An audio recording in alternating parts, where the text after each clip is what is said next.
po ulit ako. Magtitinda po ako ng salabat. Ayan po. Punta na po ako sa pagtitinda ng aking kape at salabat. Guys, gusto ko nga palang sabihin sa inyo na ngayon ko lang talaga naintindihan ng bawat pala pakikipagsapalaran natin sa buhay ay po natin iba't ibang pangyayari. Sabihin na natin na merong malungkot, merong masaya.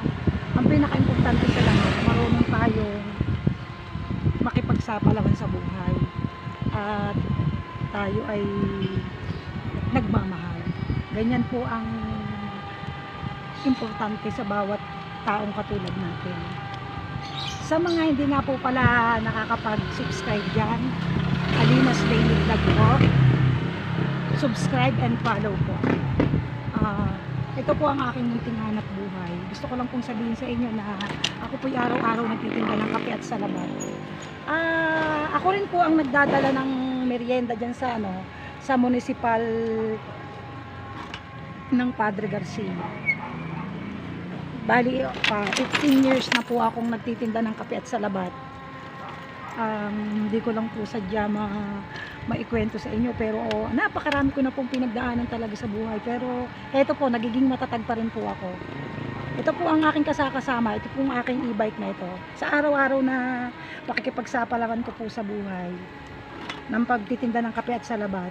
At ang aking pagtitinda ng kape at salabat, nilalagyan ko po ng konting strategy. At ito po, maririnig po ninyo maya-maya ang aking pagsigaw dito ng kape at salabat. Sa mga hindi pa po nakaka-subscribe, Alina's Daily Vlog po, subscribe and follow po. Ngayon po, maya-maya ay iparirinig ko po sa inyo ang aking strategy sa pagtitinda ng kape at salabat. Kaya po sa 15 years, halos masasabi ko po na ako'y kilala na din sa buong Padre Garcia.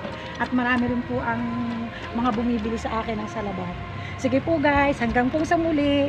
At mamaya po ulit. Thank you po. Hanggang sa muli. Thank you and God bless.